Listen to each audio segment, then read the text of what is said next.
ত্রিকোণ প্রেমের জেরে আত্মহত্যার চেষ্টা প্রেমিকার। এই ঘটনায় প্রেমিকার কাকার হাতে শারীরিকভাবে আক্রান্ত প্রেমিক। ঘটনা বিশালগড় থানাধীন চরিলাম এলাকায়। আত্মহত্যার চেষ্টাকারী প্রেমিকা বর্তমানে হাসপাতালে চিকিৎসাধীন। গোটা ঘটনাকে ঘিরে এলাকায় তীব্র চাঞ্চল্য সৃষ্টি। অন্য ছেলের সাথে অসংলগ্ন ছবি প্রেমিকার। প্রেমিকের বকুনিতে বিষপানে আত্মহত্যার চেষ্টা প্রেমিকার। প্রেমিকার কাকা কেন্দ্রীয় জওয়ান আইন নিজের হাতে তুলে নিয়ে প্রেমিকের উপর পাশবিক অত্যাচার চালিয়ে থানায় নিয়ে আসে প্রেমিককে। মঙ্গলবার গভীর রাতে নিরীহ দুই যুবককে ডেকে এনে অত্যাচার চালালেন এক কেন্দ্রীয় জওয়ান। অভিযুক্ত কেন্দ্রীয় জওয়ানের নাম তপন দেব। সে সিআরপিএফ এ কর্মরত। ঘটনা বিশালগড় থানাধীন চরিলামে।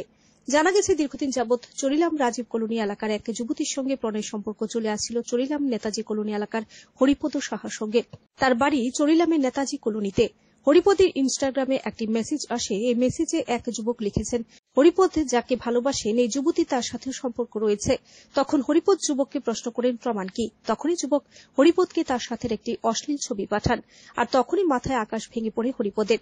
সে সঙ্গে সঙ্গে যুবতীকে ফোন করে বিষয়টি জানতে চান এবং সাথে ছবিটিও পাঠান। আর এটাই কাল হল হরিপদের। একে তো ভালোবাসার যন্ত্রণা, আবার অত্যাচার। জানা গেছে, হরিপদের কাছ থেকে যুবতী এই ছবি পেয়ে বিষপানে আত্মহত্যার চেষ্টা করেন। যুবতী এখন রাজধানী একটি হাসপাতালে চিকিৎসাধীন বলে খবর। এই ঘটনাকে কেন্দ্র করে মঙ্গলবার গভীর রাতে কেন্দ্রীয় জওয়ান তপন দেব হরিপদকে ফোন করেন চরিলাম ফরেস্ট অফিসের কাছে আসতে।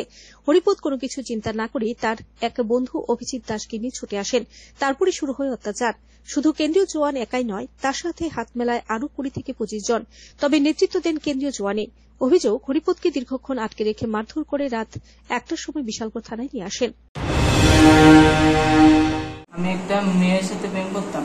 তারপর কালকে রাত্রে আমারে একটা ছেলে SMS করছে ইনস্টাগ্রামে। SMS কইরা আমার কইতাছে, ভাই তুমি এই মেয়েটা চিনি? আমি বলছি, হ চিনি, আমার গার্লফ্রেন্ড। তারপর হ্যাঁ আমারে SMS করে কইছে, আমার লোকে অন্য খারাপ কিছু করছে, তুমি দেখ শুনি জানো নি? আমি বলছি, না জানি না, তুমি দো একটা প্রুফ থাকো। তারপর হ্যাঁ আমার একটা প্রুফ দিছে, একটা ফটো দিছে। আমি তো অনেক খারাপ কিছু দেখছি আমি, বাট আমার কেউ দিছে। তারপরে আমার কইছে, তুমি দৌ তাহলে আমার, আমিও দেখি। তারপরে হ্যাঁ আমি দিছি ফটোটা, দিছি পরে হ্যাঁ আমি বইটা থেকে আমি রেখে দিছি ফোন। আমি বলছি, হ্যাঁ আর ফোন টোন করো না আমারে, আমার মোবাইলে ফোন টোন করো না। তারপর ফোন কাটা দিছি, বাইরে ব্লক করে দিছি, শেষ সব কিছু। হ্যাঁ আজকে সকালে বিষ খেয়ে গেছি। ওই জিনিসটা আমি জানি না, বিষ জানি খাইছি।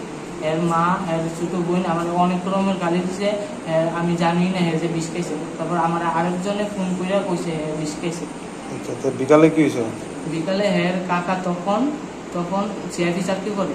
আমার বিকালে সন্ধ্যাবেলা ডাক্তার নিয়ে ফোন করে ডাক্তার নিয়ে আমার চিপাত নিয়ে মারধর করছে, অনেক রকমের মারধর করছে। কানে থাকা দিছে, কানে আমি শুনি না, ওখানে গলার মধ্যে টিপা দিছে। তারপরে আমার লাঠি মাটি মারছে। এরপরে হেরা মাইরা টাইরা দুইরা আমার লিয়ে আইছে থানা। এদিকে পরে পুলিশ মধ্যরাতে দুই যুবককে গুরুতর আহত অবস্থায় চিকিৎসার জন্য বিশালগড় মহকুমা হাসপাতালে নিয়ে যায়। বিশালগড় মহকুমা হাসপাতালের কর্তব্যরত চিকিৎসক ড পূজা সাহা জানান, হরিপদ সোয়া নামে যুবকের শরীরে বেশ কিছু জখম রয়েছে। সে কানে কম শুনতে পাচ্ছে, তার উন্নত চিকিৎসা প্রয়োজন। এখন আমাদের এখানে পুলিশ থেকে দুজনকে নিয়ে আসে। একজনের নাম অভিজিৎ সাহা আর একজনের নাম হচ্ছে হরিপদ সাহা। তো এখানে অ্যাজ পার পুলিশ যেটা আমাদেরকে বলে যে এখানে একটু ম্যান হ্যান্ডলিং হয়েছে পাবলিক দ্বারা। তো এখানে হরিপদ সাহার গলাতে একটু ব্যথা পেয়েছে, ঘাড়ে ব্যথা আছে, কানে একটু ব্যথা ইনজুরি হয়েছে। তো এখানে আমরা এখন হসপিটালে প্রাথমিক ট্রিটমেন্ট দিয়ে দিয়েছি, আর বাকি ওরা এমনিতে স্টেবল আছে। প্রশ্ন উঠছে, একজন কেন্দ্রীয় জওয়ান হয়ে কিভাবে আইন হাতে নিলেন তপন?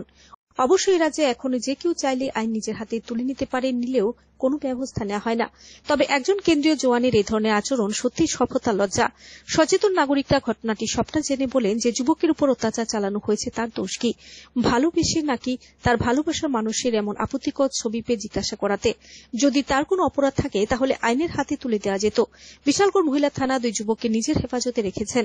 দাবি উঠছে, পুলিশ নিরপেক্ষ তদন্ত করে কেন্দ্রীয় জওয়ানের বিরুদ্ধে ব্যবস্থা নিক। কারণ এক হাতে যেমন তালি বাজে না, ঠিক একইভাবে একজনের ইচ্ছায় প্রেমও হয় না। Bureau report, search India TNN।